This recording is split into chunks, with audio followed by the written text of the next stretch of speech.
to honor today, so I'm delighted to see all of you.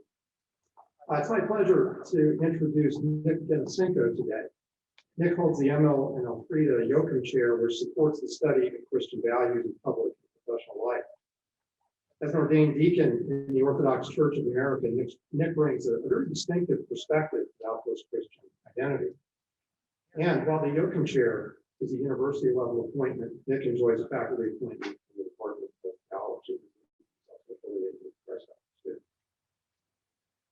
Nick's educational journey is a very interesting one. He earned his undergraduate degree from the University of Minnesota in business, of course, before earning his MDiv in 2000 from St. Vladimir's Orthodox Theological Seminary. In 2008, he earned his PhD in liturgical studies and sacramental theology from the Catholic University of America.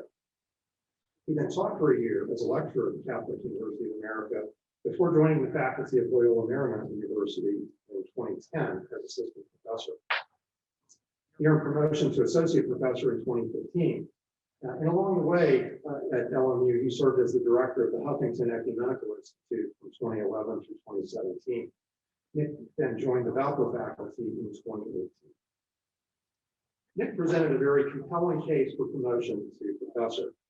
His application materials were particularly rich, beginning with his discussion of his alignment with the university's mission, despite having only been part of our community for a couple of years. Referencing several key voices from Valpo's institutional canon, including O.B. Kretzmann and Dick Butler, Nick skillfully situated his work and values within the university's mission.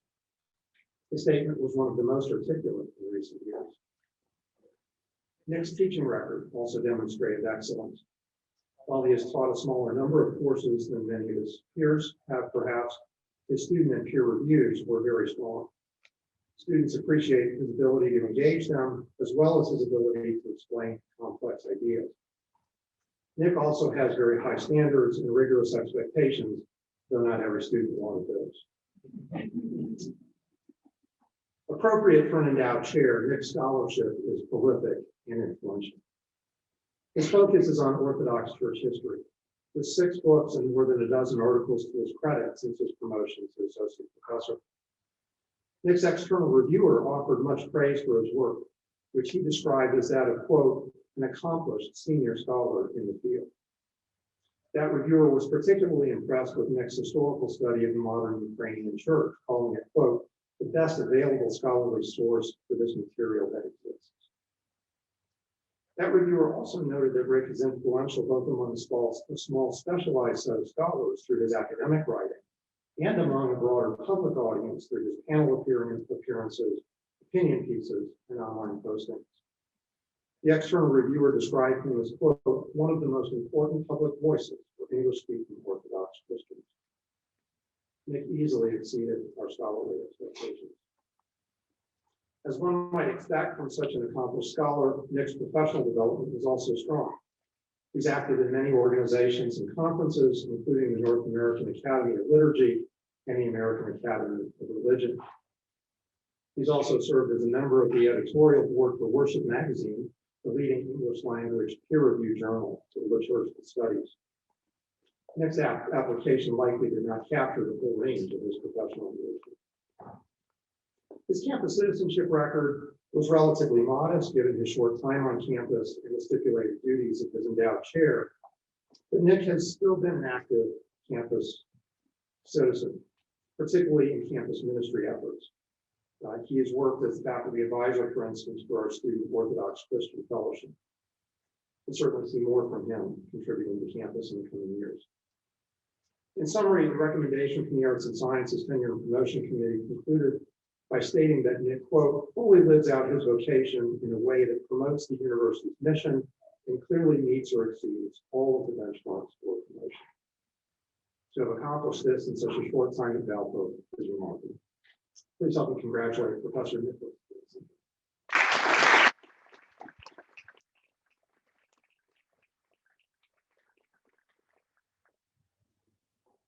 Thank you very much. Real honor and pleasure to see all of you gathered here this late afternoon. Hopefully this will be an enriching moment for you. It certainly was for me in preparing this lecture that I'm delivering here, and thank you, John, for the comments. Very much appreciated. Well, as you see, the title of my presentation today is Reconstructing the Sacred Space in Post-Soviet Milieu, New Churches, New Ideologies. It's a bit of a scaled back version from what I had originally intended to present, but I was still able to draw upon some of the research that I had done. I want to begin in 1988. This was 3 years before the collapse of the Soviet Union, the emergence of new independent states, including a resurgent Russian Federation. The leaders of the Soviet Union had a dilemma, attempting to sustain the legacy of Marxist-Leninism. They had an important anniversary at hand. The year 1988 marked 1,000 years since the ancestral city-states of Rus embraced Christianity. The Soviet leadership certainly knew that Kyiv, currently the capital of Ukraine, was the location of the mass baptism in 1988, but hosting a major religious anniversary event there would only embolden the burgeoning Ukrainian national movement. The millennial celebration was held in Moscow, not in Kyiv. The Russian Orthodox Church of the Moscow Patriarchate hosted numerous ecclesial and political dignitaries and marked the solemn services in the Dormition Cathedral of the Kremlin. Hosting the service in Moscow symbolized the identity of the Russian Orthodox Church at that time, one indivisible church and one indivisible union of socialist republics. If the Soviets had allowed the Russian Orthodox Church in Moscow to host a millennial event in Kyiv, they would have only had a few viable options for a location. St. Sophia Cathedral, the main center of the Orthodox Church in Ukraine for about 900 years, would have made sense since the Soviets had converted the church into a museum symbolizing the medieval roots of the ancestral city-states of Kiev and Rus. The other viable option was St. Volodymyr Cathedral, which became the new center of the Ukrainian Exarchate of the Russian Church in 1944, after the Soviets revived the church to unify the people in the struggle against the Nazi assault. Permitting the church to use St. Sophia or St. Volodymyr cathedrals would publicly reveal the relationship of the church to the state in the late Soviet political program. The church would have assembled for its anniversary at the will and leisure of the state. Both cathedrals symbolize the Soviet ideological narrative about the legacy of the church. The Soviets used St. Sophia to promote the architectural features of the medieval period, before the classical Ukrainian Baroque renovations of the 17th century. The purpose of the museum design and program was to place the emphasis on the historical period that Russian historians identified as the original unity of the indigenous peoples of Rus. This narrative essentially claimed that modern-day Ukrainians, Russians, and Belarusians shared a common ancestry, and that the Soviet Union reunited peoples who had been previously separated by faith and politics by defeating Nazi Germany. This narrative implicated Catholic proselytism, especially in Poland, and fascism as the primary causes of the artificial separation of peoples. Now, Ivan Mazepa, from 1637 to 1709, was a wealthy landowner and the leader of the autonomous Ukrainian Cossack regiment under the Romanov dynasty. He was the primary patron of the Cossack Baroque style of sacred arts. The renovation of St. Sophia and two other cathedrals in Kyiv, the Dormition Church of the Kyiv-Pecharsk Lavra Monastery and St. Michael's Cathedral, was largely due to Mazepa's personal support. Originally a friend of and mentor to Tsar Peter I, often known as Peter the Great, Mazepa turned against the Russians by allying himself and his troops with the Swedes in the Russian-Swedish War. Mazepa was displeased with the lack of support from the Tsar in the Cossack struggles with the Poles and was essentially looking for a better deal.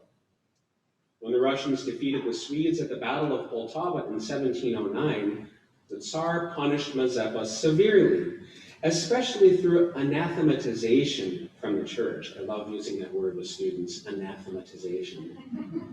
Anathematization is the most severe penalty of church jurisprudence. It not only excommunicates, but also pronounces a curse of damnation on the accused, even ritually. Tsar Peter's successors significantly reduced the rights of Ukrainians and Russified them, especially by making the Russian language compulsory in the educational system. This was particularly true during the reign of the Empress Catherine II from 1762 to 1796. St. Volodymyr Cathedral symbolized the great Russian narrative of the unity of peoples through its exterior and interior artistic styles. The construction campaign for St. Volodymyr Cathedral in Kyiv began during the reign of Tsar Nicholas I from 1825 to 1855, who implemented and promoted an ideological narrative to strengthen the inner unity of the Russian Empire. This imperial narrative was anchored in the triad of autocracy, orthodoxy, and nationality, conceived by Nicholas's education minister. A key part of the strategy was to emphasize Saint Volodymyr himself as the patron of the Russian Empire, in preparation for the 900th anniversary of the baptism of Rus in 1888. Imperial officials built two edifices in honor of St. Volodymyr in Kyiv: St. Volodymyr University in 1834, and the famous monument of St. Volodymyr on the hillside of the bank of the Dnipro River near St. Michael's Cathedral in 1853. It's a very popular park with nice coffee shops. In the same year, 1853, Tsar Nicholas confirmed the proposal of the Russian Church's Holy Synod to construct a cathedral in honor of the patron saint. The iconographic plan for the cathedral sought to retrieve the artistic styles of medieval Rus instead of the Cossack Baroque. The cathedral was dedicated in 1896 and became the primary cell of the Ukrainian Church under Moscow in 1944. Going back to the millennial celebration, even though the Soviets opted to hold it in Moscow and not Kyiv, the late imperial and Soviet uses of St. Sophia and St. Volodymyr cathedrals disclose the common core of their ideological programs. This core drew from the great Russian interpretation of the early period of Kievan Rus, the idea of the unity of peoples before foreign invaders divided the original peoples of ancient Rus. The use of the edifices in the Soviet period deliberately avoided references to the Cossack Baroque period because of its association with Ukrainian nationalism, which would pose a threat to both Russian imperial unity and the Soviet ideal of a multinational socialist republic. The ideological narrative of national unity rooted in Russia or the Soviet Union was inscribed in both edifices in different ways.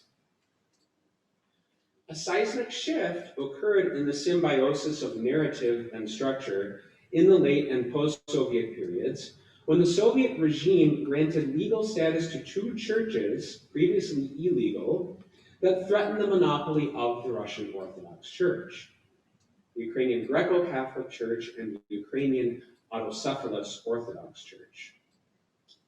The breaking of the religious monopoly of the Russian Church resulted in the emergence of new centers that expressed and were formed by repackaged ideologies. In the remainder of my time, I will share specific examples of attempts to preserve and redefine sacred space in post-Soviet Ukraine. The reconstruction and repurposing of church buildings that had been destroyed or closed became the media through which the Ukrainian state and the churches expressed their respective identities. Furthermore, the government's policies of giving the church permission to use historic buildings demonstrates the current state of relations between the churches and the Ukrainian government. My presentation leads to two primary observations.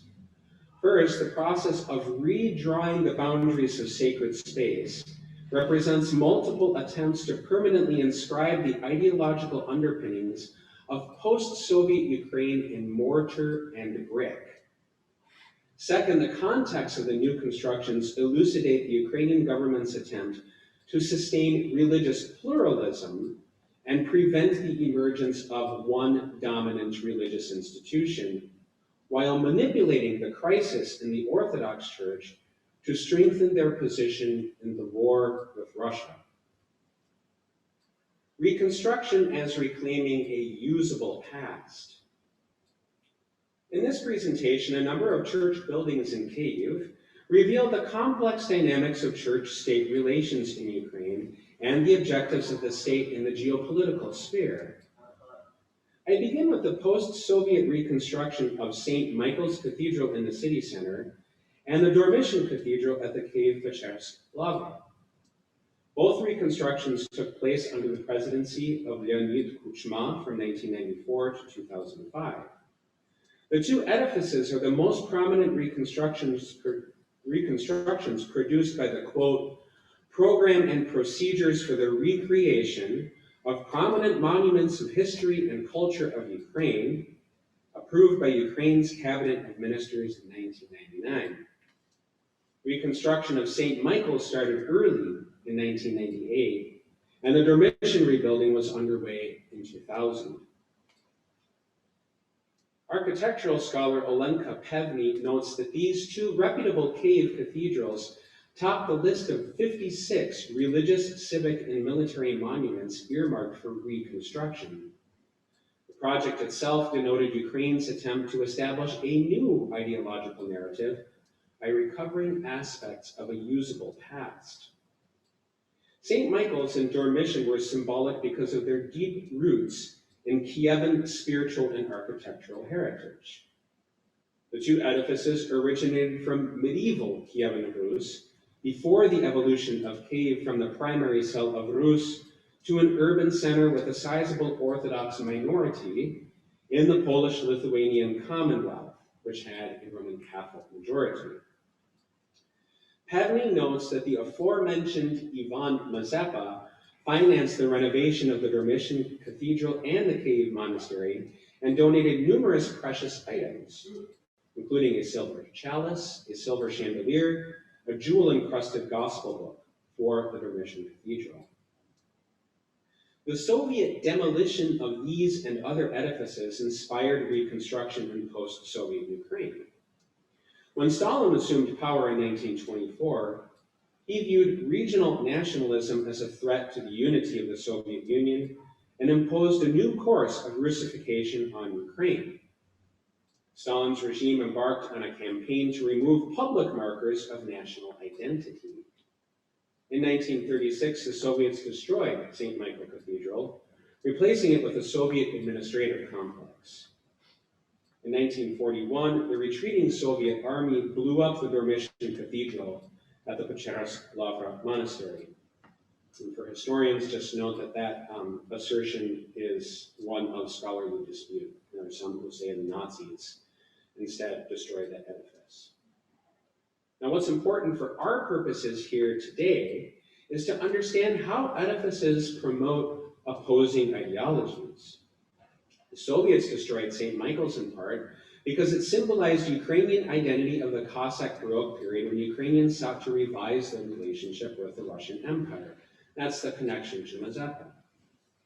The Soviet tactics of exposing relic fraud, destroying church property, arresting and murdering clergy, enrolling church leaders in the KGB, placing restrictive limitations on the authority of the pastor, controlling access to divine services, creating secular holidays to compete with church feasts, and mocking religious beliefs in scientific journals were all part of a larger strategy to remove the Orthodox Christian belief system from the consciousness of the Soviet Union. For those of you interested in more on this, there's a lot of literature around the idea of a Homo Sovieticus. In the early period of Soviet history, the strategy appeared to aim for the complete eradication of the church. By World War II, however, the Soviets discovered the value of a cooperative church and attempted to manipulate it for ideological purposes. Part of the value of retaining a church structure in an atheistic society was to preserve certain church buildings as cultural monuments, especially those conducive to commemorating the myth of Pan-Slavic unity. St. Sophia Cathedral is a good example of Soviet policy. It functioned as a museum, but the state did not grant permission to the church to perform divine services in the structure until the very end of the Soviet period. In independent post-Soviet Ukraine, the government privileged the Cossack Baroque style as a way of casting aside the Soviet preference for an indivisible multinational roots. The original project sought to prioritize historical preservation, a process that was supposed to seriously account for all aspects of the archaeological sites.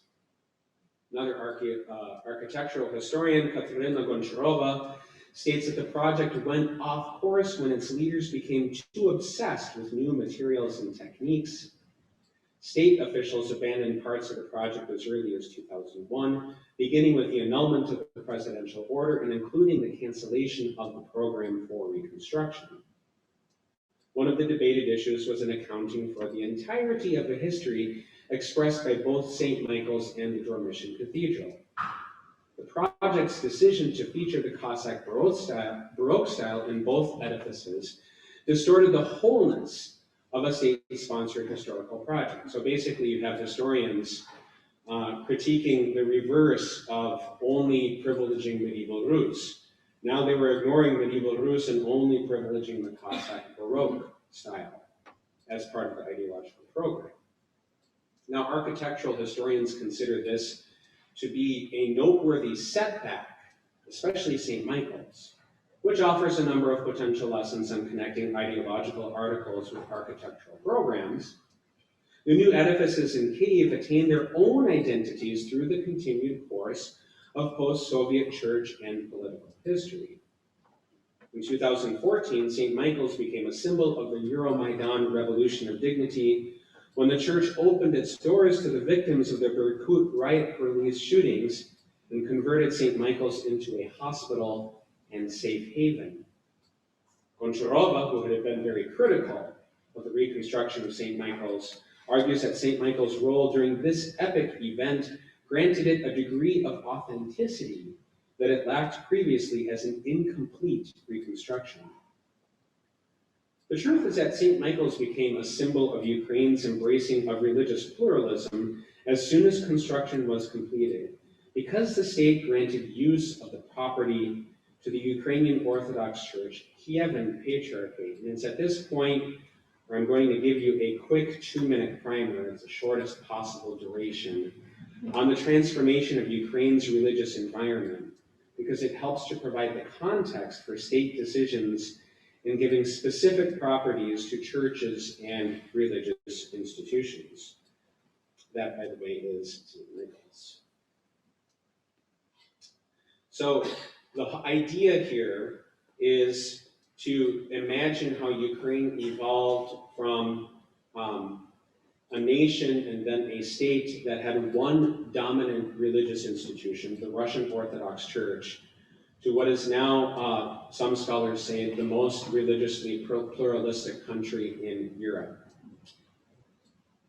So if we go back in history, 1596 to 1686 takes us from most of Ukraine being under within the Polish kingdom to the treaty that the Ukrainians signed with Tsar Alexis in 1654. There were two structures. In 1596, the Orthodox Church became the Greek Catholic Church by entering communion with Rome. And then in 1620, the majority of Orthodox believers and aristocrats created a new structure. So you basically had two structures living side by side, the Greek Catholic Church and the Orthodox metropolis of Kyiv. And I have an asterisk here to note that for most of modern history, the Ukrainian Greek Catholic Church was not under Soviet control until the Yalta Agreement gave West Ukraine to the Soviet Union, and became absorbed then as part of the Russian Orthodox Church. From 1686 to 1921, during the period of time that Ukraine was in Imperial Russia, actually my dating is a little bit wrong there, but 1921, Ukraine itself had at least 5 different governments until the Soviets finally took control. The history is enormously complex in the number of wars that were fought, and the number of countries and governments that were formed and failed immediately. There was one structure up until 1921, essentially the Russian Orthodox Church.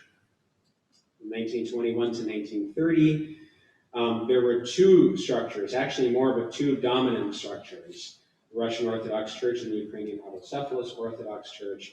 Part of this was Soviet permission and even encouragement of any competition for the Russian Orthodox Church to neutralize it as an ideological threat for restoring the monarchy.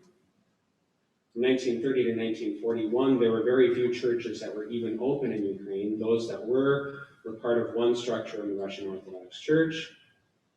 When Ukraine was under German occupation, the Germans allowed 2 structures to exist. Again, the Autocephalous Church, and autocephalous just means independent, and the Russian Orthodox Church. For most of the Cold War period, the Ukraine in the USSR, there was one structure, and part of this was a special council that was convoked by Stalin that coerced the Greek Catholic hierarchy to become part of the Russian Orthodox Church. So there was one structure officially. So you see how you kind of have this back and forth between 1 and 2, 2 and 1, with the state having a lot of control in church politics. It's in the late Soviet period that now you have 3 structures emerge in Ukraine. The UOC-MP means Ukrainian Orthodox Church under Moscow, the Ukrainian Autocephalous Orthodox Church, and also the restored Ukrainian Greco-Catholic Orthodox Church, again made legal under Gorbachev's policies of glasnost and perestroika. And then from 1982 to 2018, there are now 4 dominant structures, or were 4 dominant structures in Ukraine. 1 Orthodox Church under Moscow, 1 under Kyiv, still a smaller autocephalous group in Ukrainian Greco-Catholic Church. And now there are 3 or more structures, and I'm not even including Protestants, Baptists, and people of other religions. The Ukrainian Orthodox Church under Moscow, the Orthodox Church of Ukraine, and the Ukrainian Greco-Catholic Church.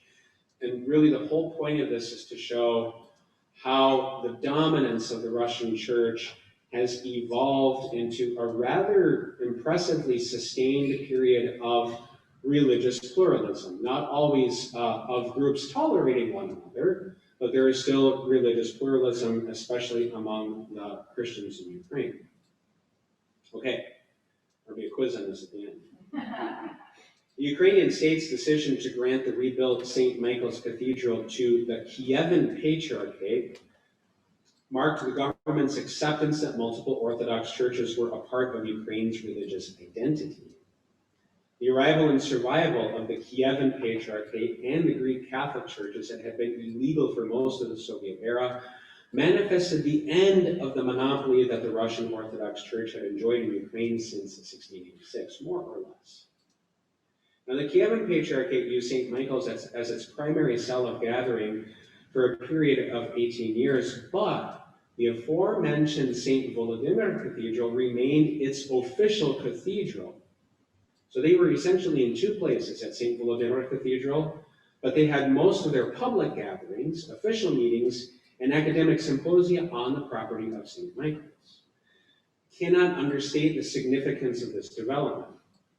The Soviets had appointed St. Volodymyr Cathedral as the official center of the Orthodox Church in Kyiv, and this edifice already symbolized the mythical unity of the indigenous peoples of Rus.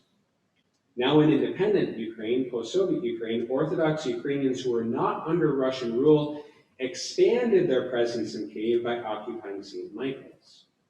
So this is a strong example of the erosion of the Russian Orthodox Church's religious monopoly in Ukraine and in its capital in Kyiv. Now it's necessary here to say a word about the terms of the Church's use of this property, because St. Michael's is categorized as, quote, an architectural monument of national significance. Now, originally, the Church of the Kievan Patriarchate attempted to fund its restoration all on its own, but they eventually had to request financial assistance from the state. In the post-Soviet milieu, the terms of ownership of historical church edifices is actually quite murky. And this is a problem in reading what is written about this issue in the media. There's a lot more to it than simply saying that there was people fighting for churches. The state gave St. Michael's to the Kievan Patriarchate until the Orthodox Church of Ukraine assumed control of this property in 2018. Now, what's not clear to me, and I've looked into this and it still needs more research, it's really hard to find information, is whether the state could reassume control of the property if it used force. It is not an issue right now, but the uncertainty, this ambiguity on the ownership of church properties like St. Michael's is an important factor in the dynamics of church-state relations.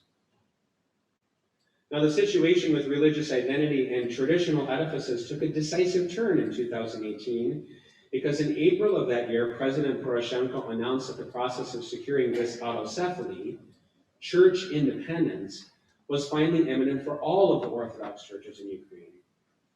His announcement in the process that ensued stirred substantial controversy because the largest of the three divided Orthodox communities, the church under Moscow, had a long-standing public position opposed to Ukrainian church independence from Russia.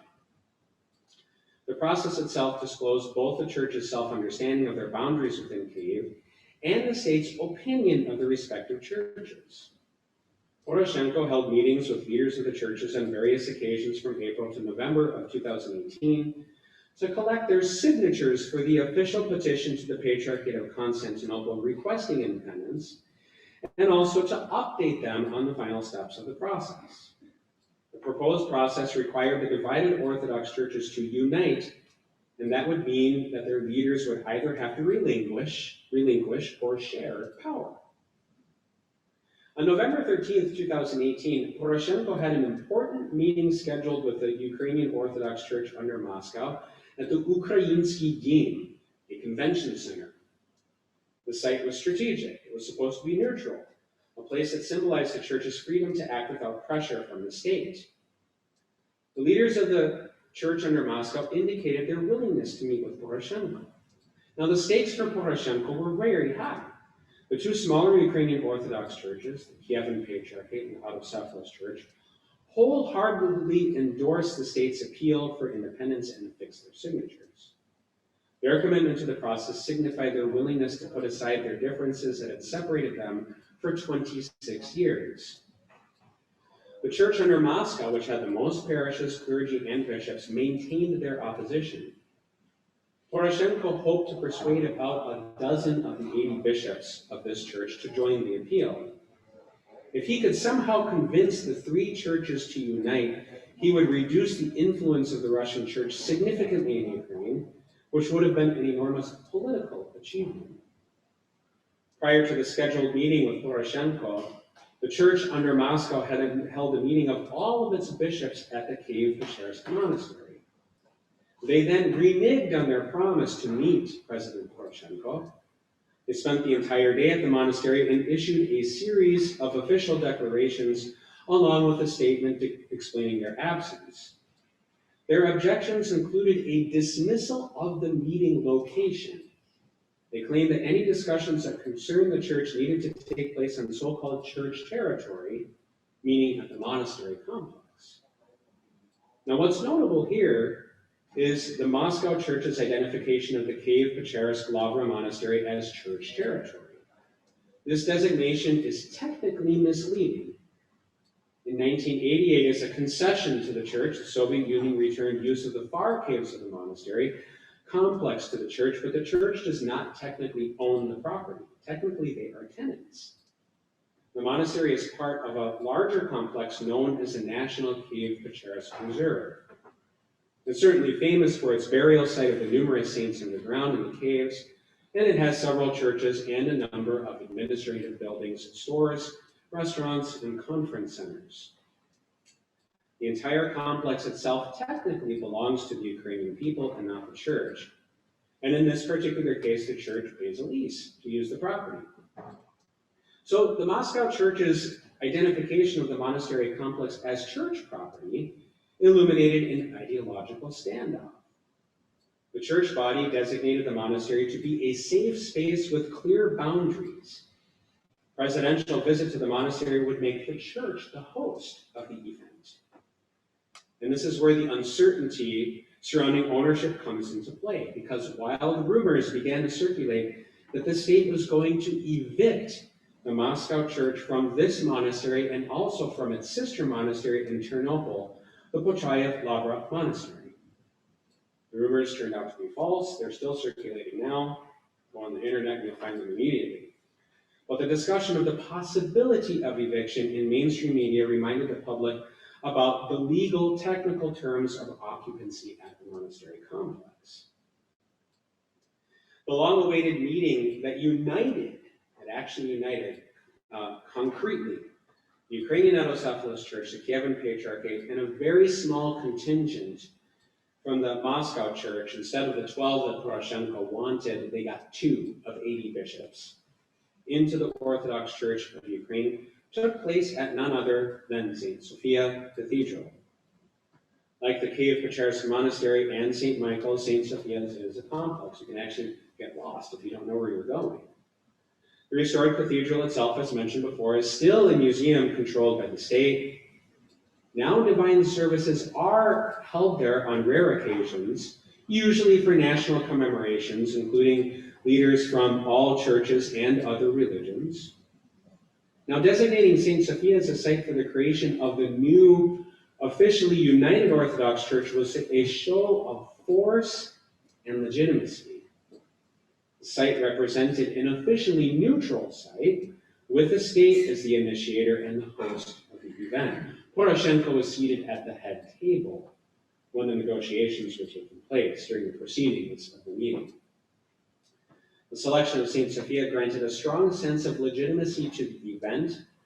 Again, the edifice has the closest connection to both medieval Kievan Rus and the Cossack Baroque period. 2 modern events reveal the significance of St. Sophia in Ukrainian consciousness. In the late Soviet period in 1990, the Soviet government, on one of these very rare occasions, authorized the Russian Orthodox Church to celebrate a solemn liturgy in the cathedral. The liturgy ritualized an important change in the statute of the Ukrainian Exarchate of the Russian Orthodox Church, elevating its status from a mere exarchate to a church with so-called broad autonomy with independence in government. Moscow Patriarch Alexei II himself presided at this liturgy, while a crowd of Ukrainian activists stood outside the cathedral and jeered, "Het Moskovskoho Papa, begone, Pope of Moscow." Only 5 years later, in post-Soviet Ukraine, St. Sophia became the center of another controversy known as Black Tuesday.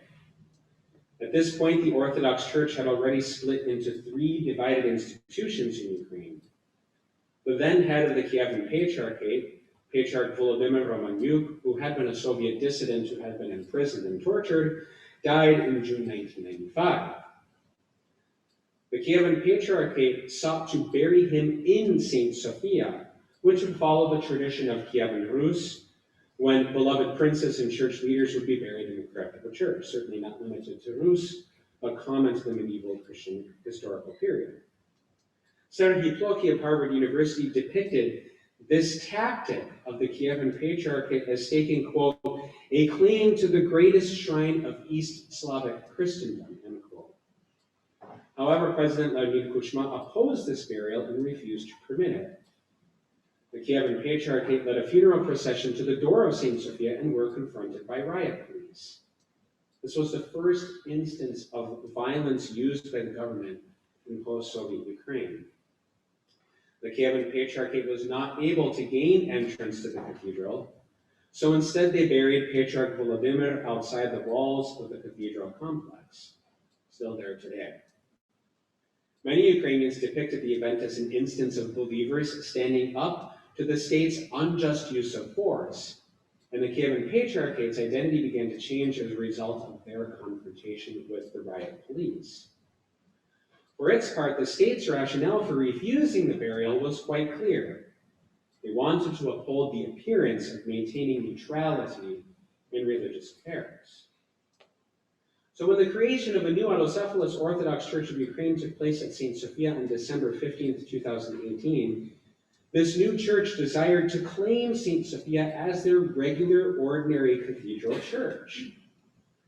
The state denied them this. They retained the cathedral's museum status, so instead the OCU claimed St. Michael's Cathedral as their new cathedral church. So by the time we reached 2019, the religious topography of Kyiv had shifted somewhat dramatically. St. Sophia, the crown jewel of all sacred sites, remained a museum and the official space for interfaith prayer gatherings.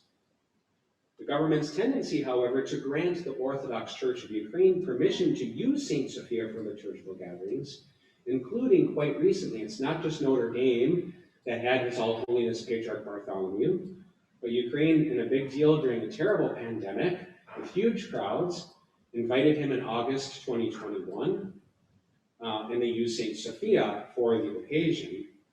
This permission granted to the new church discloses the current regime's tendency to privilege the new church over other churches and religious institutions. And believe me when I say this, that a comment like that, it tends to be unpopular. But I think it's true. The Kyiv-Pечерsk Lavra remained the home of the Moscow Patriarchate. Now, their official position in relations with the state is that the church is completely detached from politics, and the state's activities in establishing the Orthodox Church of Ukraine constituted a blatant interference in church affairs. They have essentially reinforced their identity as the permanent occupants of the monastery, under the leadership of Metropolitan Onufriy Berezovsky, who was elected in 2014, a very sensitive time when war broke out in Donbass. The Ukrainian church under Moscow adopted a bunker mentality.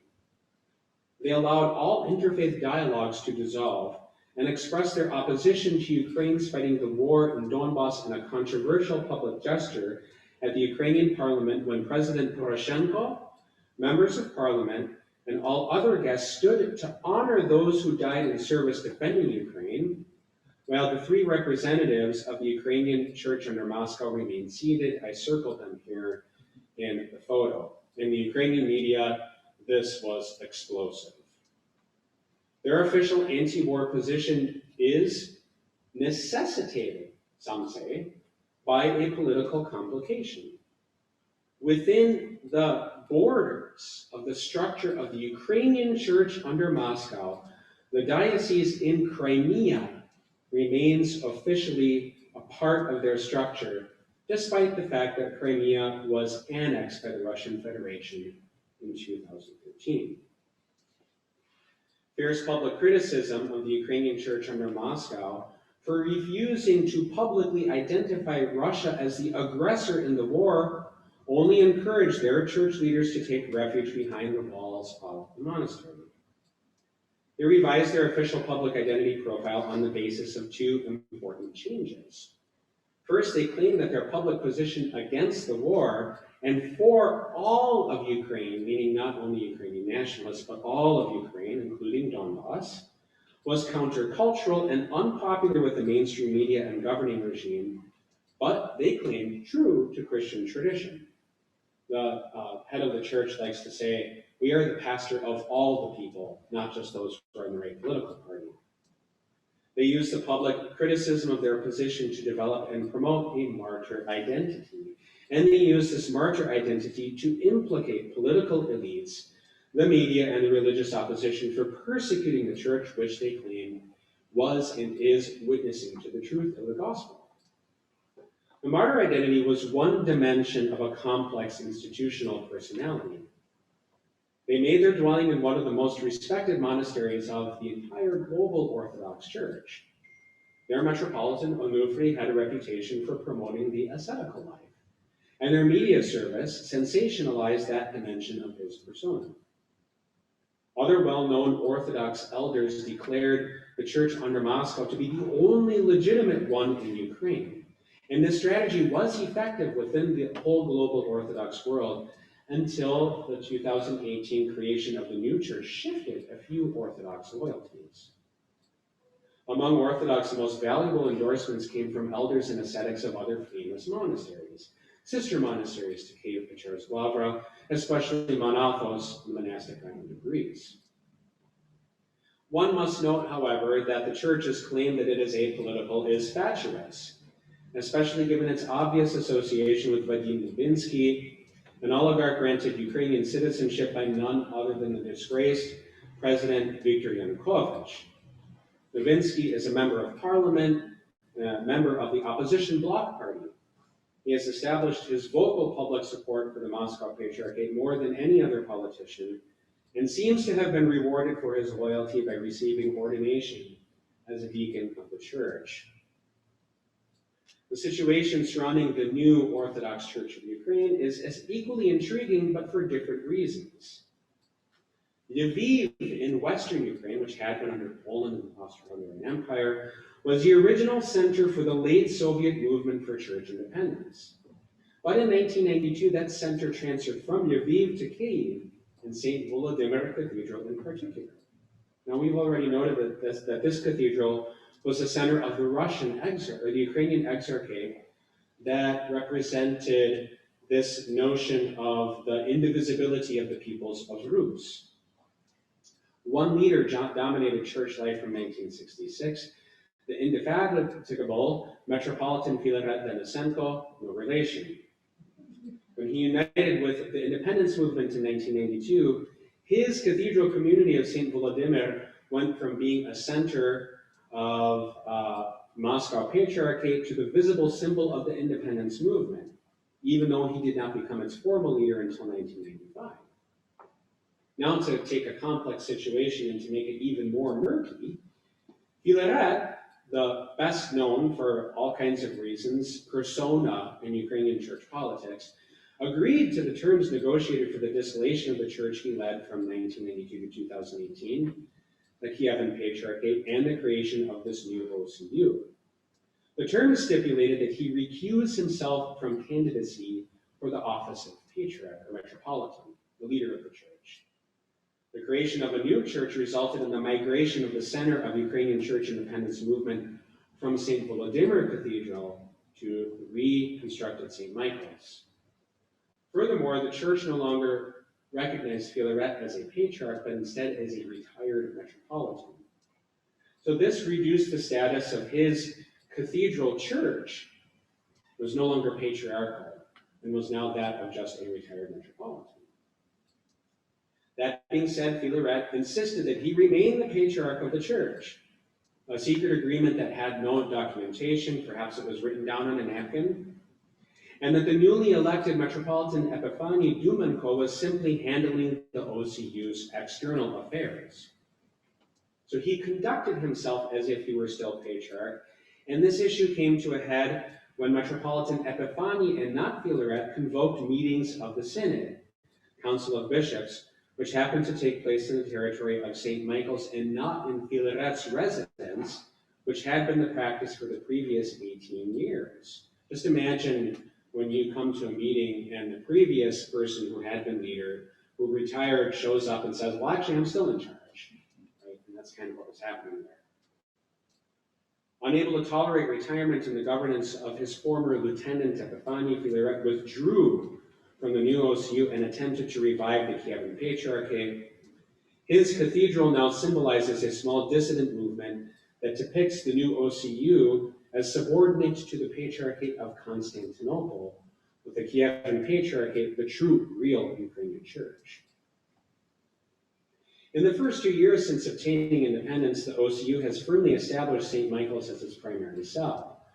A new wrinkle was added this past spring and summer when the OCU constructed and dedicated a residence for the Metropolitan on the complex. The construction of the residence is an attempt to show the true independence of the OCU, free from all competitors for Kievan preeminence. So this selection of churches in Kyiv then tells the story of Orthodox pluralism and the importance of Kyiv for Ukraine's spiritual legacy. The current view of Kyiv's sacred topography vividly illustrates the dynamics of church and state. An assessment of the situation on the basis of the edifices and their occupants yields the following observations. First, the Ukrainian church under Moscow is the one church that has remained somewhat stable through the recent changes in Kyiv. They continue to utilize their presence at the Kyiv Patriarch's Monastery to promote their self-understanding as a church that has endured persecution from multiple regimes and whose legitimacy makes them the sole heir of medieval Rus. They don't even need the restored Dormition Cathedral to retain this identity, but the presence of the building on the complex provides them with yet another resource for claiming to be the people's Ukrainian church, since it retains the style of the Cossack Baroque sacred arts. The Orthodox Church in Ukraine's place as a new and ascending Orthodox Church is compatible with the evolving definition of St. Michael's Cathedral. The permanent residency of the OCU at St. Michael's has freed the reconstructed edifice from its legacy as a mediocre copy of Ukraine's Cossack Baroque heritage. St. Michael's rising to the occasion during the Euromaidan Revolution of Dignity made it a symbol of hope for a new Ukraine to emerge from the shadows of the revolutionary and Soviet periods. A number of other edifices contribute to Ukraine's reality of religious pluralism. The state uses St. Sophia for its own purposes. Two other edifices that are part of a larger discussion on religion and politics in Kyiv deserve acknowledgement. The first is the Resurrection Cathedral, a new construction of the Ukrainian Greco-Catholic Church that manifests its self-understanding as the heir of medieval Kievan Rus and a church for all of Ukraine and not only Western Ukraine. The second edifice adds a layer of significance to the state's strategy of involving itself in religious affairs to achieve its geopolitical objectives. The state gave St. Andrew's Church on Andriivsky Uzviz, another visible edifice representing the Baroque period, to the Patriarchate of Constantinople as their official presence in Kyiv. There is no way to interpret this move other than a gift given in thanks for the alliance the state forged with the Patriarchate to legitimize the Orthodox who refuse to remain subordinate to the Church of Russia. I conclude then with three remarks about the permanence of religious edifices, the Church's investment in new construction, and the true motivations of the state. The reconstruction of the two Kyiv cathedrals, the Dormition and St. Michael's, was an attempt to retrieve a usable past to communicate the Republic's aspirations for the present and future. Ukraine takes pride particularly in Cossack heritage because the Cossacks represent the people's spirit of independence, fierce self-determination, and contribution to the humanities. The reconstructions of the two cathedrals eschewed other aspects of a longer past and in that sense made mistakes similar to those made by the Soviets. The evolving role of these edifices and the identities they communicate in time, along with the new meanings of St. Sophia and St. Andrew's, show that the symbolism of religious buildings can change with time. For Ukraine, and perhaps for other post-Soviet states, this could be good news, to know that a nation's future does not necessarily depend on one historical event, period, symbol, or ideology. Second is the interesting way the churches are navigating the spaces they occupy. They use the context and manipulate them to their full advantage, even though the terms of their occupancy are occasionally murky. The churches also seem to understand the need for their own independence from the tyranny of national religious monuments. I would analyze recent celebrations of the dedication of newly constructed churches, not reconstructions, but new constructions, in various regions of Ukraine, One way churches are avoiding a tug of war with local and national regimes is to assume ownership by building their own temples with their own money. In this sense, new construction is more powerful than reconstruction, even if the public significance of new edifices is also subject to change in time. Finally, and most significantly, is the role of the state. On the surface, the state certainly seems to privilege the Orthodox Church of Ukraine, especially since, at least in recent history, this church is the only one that has been permitted to use St. Sophia for religious ceremonies. But I believe that this perception misses the mark. Many members of parliament and commentators pressured state officials to end the lease agreements they had with the church under Moscow at the Kiev-Pechersky. The state refrained from taking that step. Post-Soviet religious freedom in Ukraine had established a semi-permanent state of religious pluralism. Orthodox Christians have a solid majority, and it makes sense for a government at war with Russia to cooperate with religious bodies that name Russia as the aggressor, such as the OCU and the Greek Catholic Church. It seems to me, however, that the state is quite content to have numerous powerful religious entities in the capital, including the church under Moscow, regarded by many as Russia's fifth column. The state's policy of maintaining balance and giving all major religious communities prominent spaces for their centers prevents one religious institution from becoming too powerful in a republic with aspirations for association with the European Union and NATO membership. Were any of the churches to become too powerful, they would be a hindrance to the state's pursuit of its domestic and foreign policies. For the foreseeable future, I believe the Ukrainian state will continue to seek to maintain religious pluralism, to promote balance, and to remind all parties involved that Ukraine ultimately aspires to become a democracy and not a theocracy dominated by one religious institution. Thank you for your attention.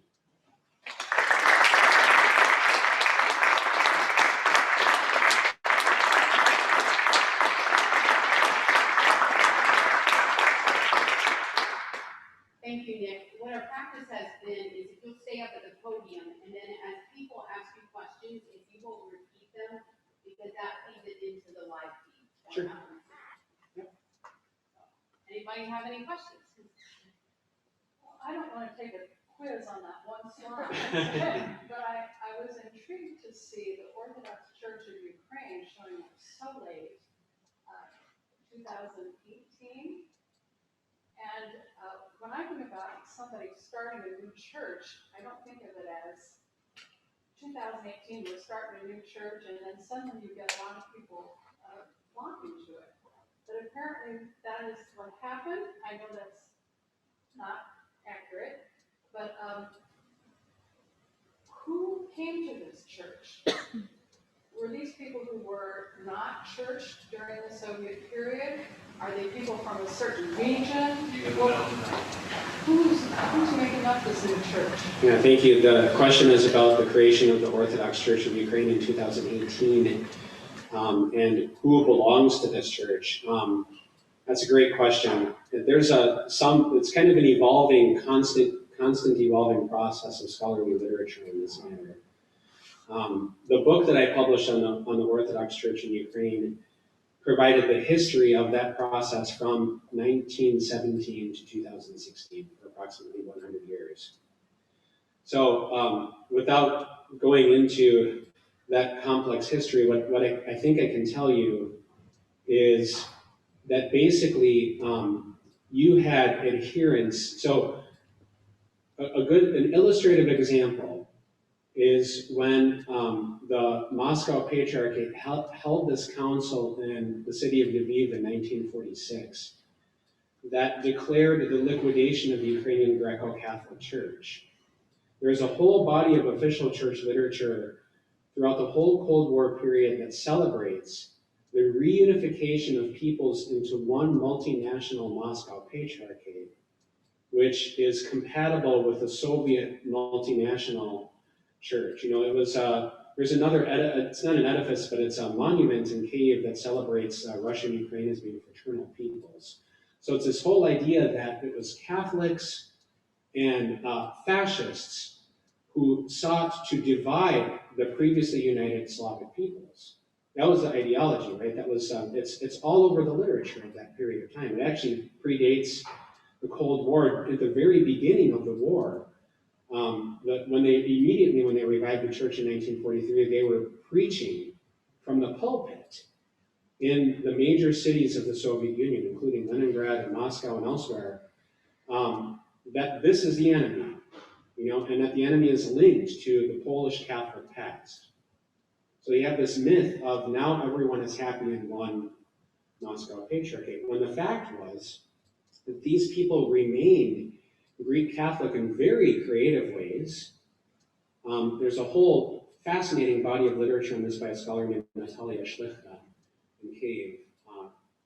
The ways that they knew how to write letters to the Soviet Union that would expose violation of Soviet law, right? In the ways that they were being persecuted for trying to maintain some semblance of identity. But I think what happened was that in the late 1980s, when they allowed these churches to return, to attain legal status, that it was a watershed moment, particularly, there's no doubt about it, in Western Ukraine.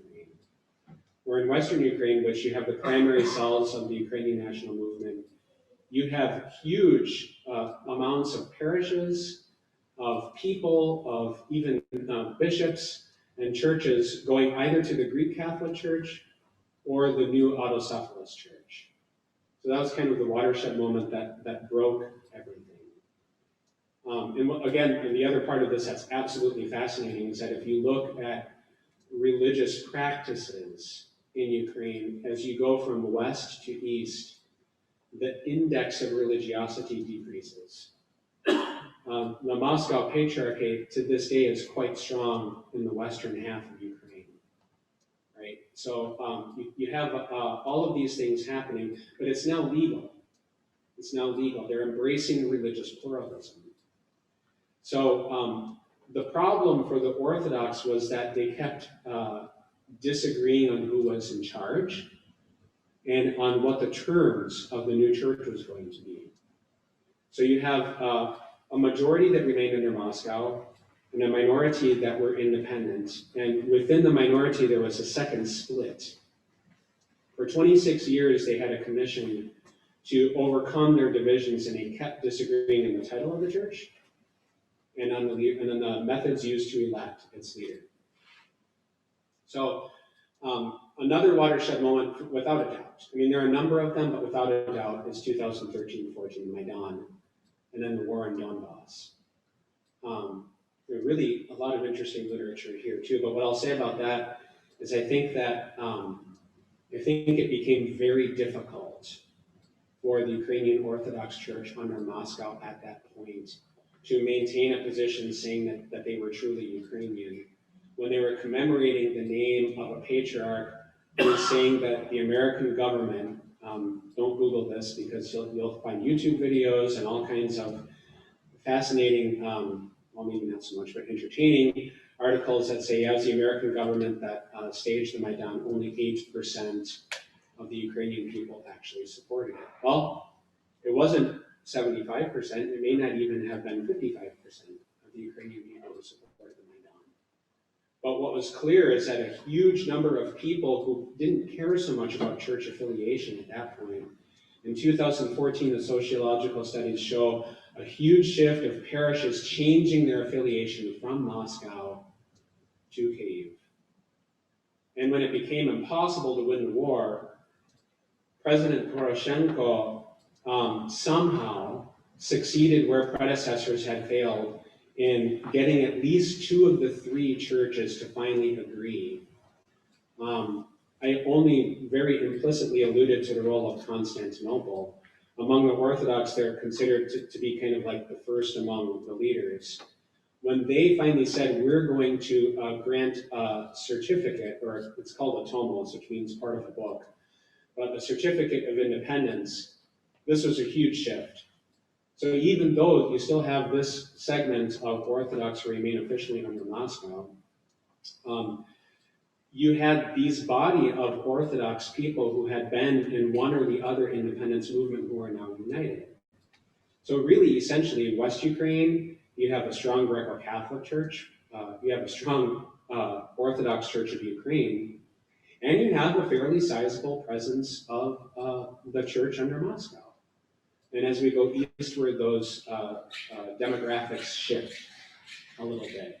What's going to be very interesting to see now is, will there be further shifts? Because the expectation was, well, now that Constantinople has said that these people are actually legitimate, of the 14 independent Orthodox churches, 4 have officially declared their support for the new church.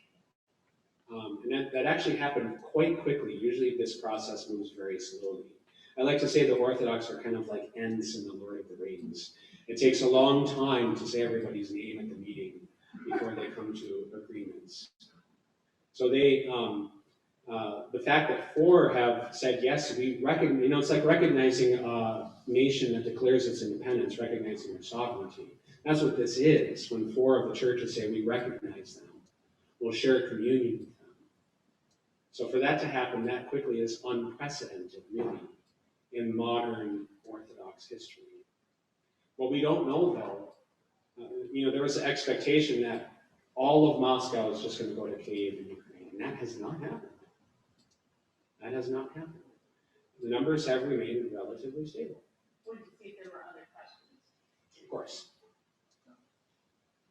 Nick, you do an admirable job of wrestling and attempting to convey to us great complexity and the church situation there. And my questions are, I know you have to repeat them, so I'll be brief. I know in many parts of the Soviet Union, during the earlier periods of the Cold War, some churches were turned into museums of atheism. Did that take place any place in Ukraine? And also, you mentioned the situation of the Greek Catholics is fascinating. When they were legalized, were their parishes restored to them, or were there lots of disputes, property disputes over some of the Greek Catholic parishes, especially in Western Ukraine? Thanks, Tal, for that question. You asked first about museums of atheism in Ukraine. I'm not knowledgeable on that particular issue, so that would be something for me to have a look at. And then you also asked about, repeat your question, sorry, just so I get this. When the Greek Catholics were re-legalized, were their parishes restored to them, or was that a very disputed matter? Were the Greek Catholic parishes restored to them, or was it a disputed matter? It was a disputed matter, and it resulted in some instances of, certainly of tension, but also of violence in the Ukrainian. First, the Soviet and then the Ukrainian government had to come up with ways to deal with that. They call them the lessons of the 90s. So the official reaction for the church under Moscow was, well, before 1596, these parishes were all Orthodox. They weren't Greek Catholic then. So you're just doing another wrong. They were actually originally ours anyway. The point is that there were tensions, there were disputes, there were occasional outbursts of violence. Russian Patriarch Alexei wrote to the Constantinople Patriarch at the time, complaining of Uniats seizing our temples and casting our people out of the church. And that very language has appeared yet again in the current situation in Ukraine. These disputes usually only happen in villages that have one church. And there are a lot of those, of course. So that tends to be where this happens. But there's a long history of property dispute. And one thing I didn't have a chance to go into is that in 2018, an extremely controversial law was adopted by Parliament that stipulated, legislated, that the process for determining church affiliation will be the community. So if there's a meeting called and people come to the meeting and they say that they're members and they vote, they can change their affiliation. And trust me, there's a whole bunch of information. I think this is going to be discussed on a panel in a couple of weeks, the Association for Slavic, East European and Eurasian Studies, on the whole problem of property affiliation, the media, and especially Ukrainian law. Oksana Shevel of Tufts University has been doing some very interesting work on demythologizing this, but looking deeper at the evolution of Ukrainian law and attempting to manage this situation. So you do have a precedent in the 1990s, though, absolutely. Thank you very much for the lecture. I will just say briefly, I love the notion of usable past, which you mentioned in the beginning, and I think you saw it everywhere, right? Everybody uses past in some way. My question has to do with the ways in which we can perhaps step away from focusing on the church elite and the state relations and look at the social movement and civil society, because I know that that's Ukrainian, the civil society is so powerful and so strong there. And I'm curious to what extent in civil society it's possible to see religious believers, lay believers, acting towards sustaining religious pluralism without predominance of any particular church, in the name perhaps of some civic identity like Ukrainian civic identity. So the links, if you can unpack them a little bit. Thank you. Slava's asking about social civic movements in Ukraine that aren't necessarily affiliated with the official activities of religious elites and how people relate to the situation on the ground. Great question. This is a somewhat indirect answer to your question, but I think one of the most telling consistent sociological markers is that when the sociological centers, and there are a number of them, and of course, depending on whom you ask, well, this one's not legitimate, but this one is. So the one that usually publishes quite prodigiously is the Rozumko Center. The most interesting marker, which needs more analysis, is how do Orthodox identify themselves with affiliation? So what'll happen is that some spokesperson of the Moscow Patriarchate will say, well, look, we have this percentage here. And then, of course, in the Orthodox Church of Ukraine, they'll say, well, look, our metropolitan has the highest rating of all of the religious leaders in Ukraine, right? And then finally, although I think Pope Francis may have been number one recently, I'm not sure about that. But the most telling one to me is that they have a category for people who identify as just Orthodox. They have no affiliation. Well, they're at consistently right around 30%. That's huge. For the millions of Orthodox believers here, that's absolutely huge. And you will have that. So they have had some of the media companies have had, when they do it well, and they have these documentaries that like go into a church and they'll say, well, why did you change affiliation? And they'll discuss it, or they'll have actually show people arguing about who we should belong to. I do think that that anthropologists who are studying lived religion in Ukraine are doing a really good job in unpacking exactly what it is that the just Orthodox believe. And for them, being Orthodox has nothing to do with this or that church leader, or this or that city or center. It has to do with my parish and my town and the way that we have prayed from one generation to the next. And often, my beloved pastor. If they love their pastor and the affiliation of the church changes and the pastor is cast out, it doesn't matter what their opinion on the war in Donbass is.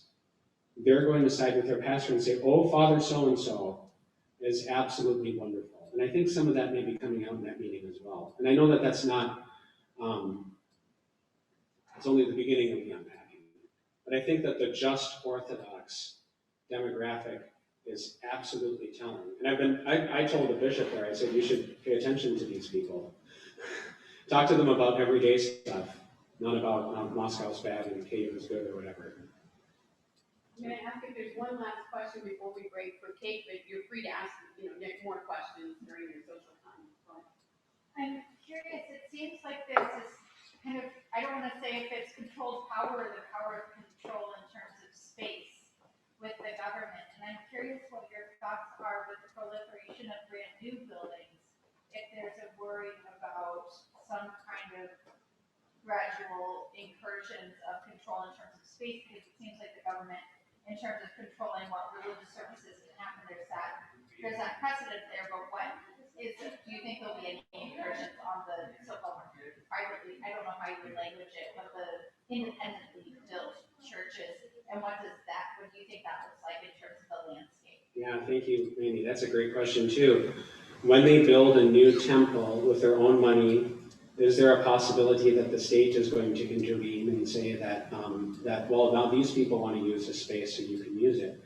This issue usually comes up with these religious landmarks, these national landmarks. I deliberately alluded with a lot of words around it to the possibility that this could happen. And the reason for that is because of this new law.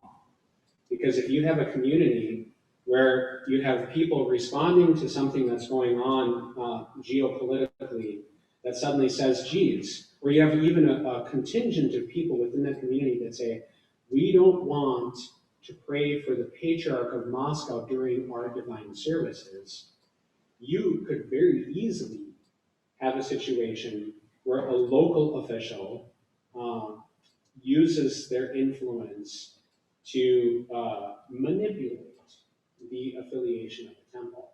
Really, though, the bigger issue at the local level, this is what I've been hearing from people who are there, is the bribes that are being paid to local officials. Like, if you read the media, they'll say, well, it's first it was Poroshenko, now it's President Zelensky's fault. You know, they're the ones to blame for this. All of the action is happening at the local level with these disputes, because it's a local level where someone is bribed, they'll call the police, and either the police won't come, or if they do come, they actually take sides and use violence, or they'll put a lock on the door that takes the side of one particular contingent, or they'll send letters saying, we know that you have family and so and that they live here, right? I had somebody show me a letter saying, look at the letter that I got from a local official because they spoke out in political protest. So yes, I would put that in the realm of possibility, but I think really what your question actually illuminates is that what's underplayed in all of this, I went at the highest level, the capital, is the kinds of politics that take place and the inability to create mechanisms to eliminate problems of bribery at the local level that really causes a lot of frustration. All sides have written letters of protest to the United Nations in various levels of disputes. All sides have. Can you imagine trying to be part of that tribunal? Well, how do I know? A 10-minute YouTube video does not tell you the whole story. Thank you very much. Thank you. Thank you.